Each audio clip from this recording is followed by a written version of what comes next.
The New York baseball teams wrapped up an interesting weekend, and now they look ahead to Tuesday's trade deadline. However, both teams made moves before the deadline and could be looking to make more. So let's take a look at the state of the Mets and the Yankees as we approach the deadline, and we're going to do it with a host on WFAN, the great Danielle McCartan. Danielle, what's going on? Hey, thanks for having me. It's great. It's great to be here. Yeah, always good to have you in here. We've done a lot via Zoom lately, but good to have you in here, and we're going to talk some baseball. So, Danielle, let's do this. Let's start with the moves that these teams have made so far. Now, the Yankees, they acquired Jazz Chisholm on Saturday from the Marlins. What did you make of this move, and how do you see Chisholm fitting in here with the Bronx Bombers?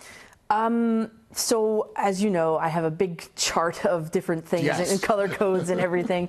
On it, I had Jazz Chisholm colored in yellow, which is like a good thing. Green is the best, yellow second best. The only thing for him is his strikeout rate. His strikeout rate is kind of high for a Major League Baseball roster. I saw that already tonight. He struck out one time. He's been up twice. He struck out once so far. So that's not a great sign. But if he can tidy that up, he is a base stealer. He's a base swiper. And that is something that this Yankees team, outside of Anthony Volpe, really doesn't have. It's a guy that can't burn around the bases. So he can do that. He can fill that void for this Yankees team, so long as he gets on base. As far as him fitting in, I heard on the pregame on the way in, Susan said that Aaron Boone told him one chain. We have a one chain only rule around here. And then Justin was commenting about his glove and his belt and everything, which is fine. It's the flair of New York, and I like it. So I think he'll be a good fit. For me, it's just getting that strikeout rate down. All right, so you're getting the strikeout rate down. Follow up on him. Where does he play? Because there's been a lot of talk about that. He's a versatile player. He can play the outfield, can play a little bit of the infield as well, too. Where do you see him playing for this Yankee team? Well, tonight he's in center field, and that gives Aaron Judge a break. Aaron Judge, I believe, is the DH for tonight. They also said on the pregame show on my way in before that they're going to try him at third base as soon as tomorrow. They're going to try to put him in at third base as soon as tomorrow.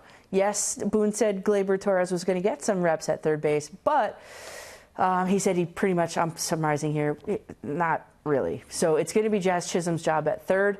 I don't know if he's had any reps at third base so far, but he's played around all over. I don't think so. I think he's played second, short, and center field. So, I mean, if you're a good athlete, I just played third base last night in a charity game, and I did all right. So I'm sure Jazz Chisholm will do okay. I'm not really too worried about it. As long as he could be serviceable. Right.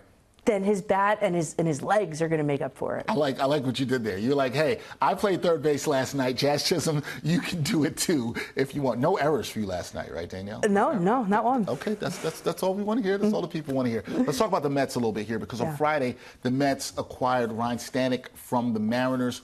What does Stanek bring to this bullpen, and is he what the Amazons needed to upgrade their pen? Because that was clearly an area of need. Was this a guy they needed to get that can help this bullpen? He wasn't first on my list, we'll put it that way. And you saw in the game today, as soon as he came into the game, first batter, home run over the left field wall. So that's not good. That's not great. But what there is to like about Ryan Stanek is, and based on my research, he has a really good strikeout rate. It's like 10.1 strikeouts per 9, which is pretty high, actually. So maybe you could use him in a high leverage situation once he gets settled in, once he gets to familiar with the opposition and things like that. So not my top choice for the bullpen for the Mets. It is still an area of need, but it's an okay. I'd give it like a B- sort of pickup there, but there's certainly more room to go for David Stearns there. All right, so more moves to do for the Mets. We'll get to that in a second. The Mets did make another trade. That wasn't their only move that they made before the deadline. Still remember a couple days ago, they acquired Jesse Winker from the Nationals for right-handed pitching prospect Tyler Stewart. Now, Winker, when you look at his production this year, he's smashed right-handed pitching this season. How do you see him fitting in with the Mets? Seems like another versatile piece they can use in the outfield. How do you see him fitting in with this Mets ball club? I think Jesse Winker was a home run, so to speak. Jesse Winker is a perfect addition to this Mets lineup. He hits for average. He's versatile, like you said. He is going to be a great piece moving forward for this Mets team, seeing as though they didn't give up too much to get him. This is a guy that hits, I think, close to 300, high 200s, almost 300, and that's something that this lineup needs. However, for me, the focus really should shift back on the starting pitching and the relief pitching. Now that we know Kodai Senga went out, I was on the radio that night. And Kodai Senga is out with really no timetable for return, really, with that calf strain. So Jesse Winker is really nice. It's a great piece, but David Stearns is not done. And he's got a finite path here. It's relief pitching, it's starting pitching. Whereas the Yankees, it's kind of like gray, like we could upgrade here, here, here, or here. The Mets and David Stearns have a track to run on. Yeah, the Yankees seem like they have a bit more holes, and we'll get to them in a second, while the Mets, like you said, they kind of know exactly what they need to upgrade here and how they might want to do that. Now, I know this. On the air, you've talked a lot about the Yankees' struggles, and boy, the Yankees have struggled a lot recently, but they added Chisholm, so they got that done. However, as I just said, it looks like this team's got a lot more holes that they need to fill. So what else would you like to see the Yankees accomplish in terms of improving the roster before this trade deadline on Tuesday? Yeah, I feel like I'm sitting on Santa's lap here when I say, I mean, Tanner Scott needs to be at the top of that list. You know, for me, I think Brian Cashman needs to push his chips all the way in. I mean, when you do the same thing over and over and expect different results, nothing changes, right? So when you've got Brian Cashman hugging these prospects, which he has done since forever, right? Clint Frazier and all these guys that haven't really panned out. I mean, to me, there really is no prospect that is untouchable moving forward. You've got Aaron Judge, not just in his prime, Aaron Judge in his pinnacle. You've got Garrett Cole, not just in his prime, in his pinnacle. And then you've got Juan Soto just under contract for this year. This is it.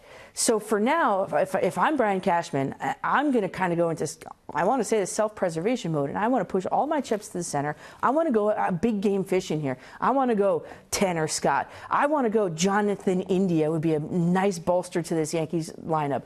I want to see Brian Cashman do something different, because year in and year out, it's the same old thing with the same old result.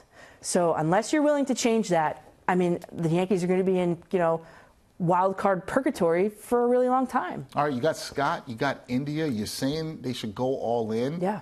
Saying there should be self-preservation for Brian Cashman. Yeah. Do you think the Yankees are more aggressive by the time we get to Tuesday's deadline? When Tuesday rolls around, at the end of the day, are we sitting there saying, hey, Brian Cashman did what he had to do. They were more aggressive. It wasn't the same old Yankees, and they went all in. Do you see that happening? What's your gut say on that? Does that happen, yes or no? Oh, my head says I want it to happen, but my gut says it's not going to happen, because my gut says they'll sell Yankee fans on, you know, Clark Schmidt will be back, and we can use him in the rotation, and we've got these guys coming off the IL, and Stanton will be back, and that's like getting a nice hitter at the trade deadline. That's what I think the narrative is going to be, unfortunately. I hope it's not, but that's kind of how I see this going. All right, not a lot of hope for the Yankee fans there in terms of going all in, but it does seem like the Yankees need to shake things up at least a little bit, because this team has been in the doldrums in this summer swoon that we've seen from them thus far. Okay, Danielle, the Mets, you mentioned this, they may also not be done dealing, considering that Christian Scott being shut down for 2 weeks with the UCL strain. Don't know how that's going to work out. Carlos Mendoza says on Saturday, Kodai Senga likely done for the season. In your eyes, is it imperative that the Mets add a starter here? And if so, who would you like to see them get? Yeah, and they said, Mendoza said for the regular season, provided that the Mets make the postseason. I mean, we'll see. But as far as starters for the Mets, yeah, I think it's a need. I mean, that to me was not very fortified to begin with. And then Kodai Senga was going to come back and fortify it a little bit more. But now that he's going to be out for an extended period of time here, I mean, you look at who's available, and of all the research I've done, that is the position for me that's not too deep on this trade market. So of the guys available, I think the guy from Chicago, Crochet, he would be a good fit for them, because he's looking for that contract. I think if he comes in, Steve Cohen is willing to offer him that contract beyond that. Besides him, I like Jameson Taillon, I think is a good fit. He's been having a great season, and he could help the Mets down the stretch, and he's familiar with New York, and that's a big thing, because when you guys bring these guys in, i.e. Sonny Gray, like some of these guys just they can't handle the bright lights of New York. Right. So those two I would like to see in a Mets uniform moving forward. And again, I mean, I'll be honest, I've been calling him small market Stearns on the radio. I mean, I haven't seen anything yet from David Stearns here with the Mets to have him shed that title. going out and getting a Crochet, I mean, that would shed the title for me. All right, so basically what you're saying for these New York GMs is, look, you got to go big or go home. Yeah. This is what I want to see happen. We'll see if that happens. I do think there's more pressure on Brian Cashman to go big than there might be on David Stearns. We'll see how all that plays out. Now, last thing for me.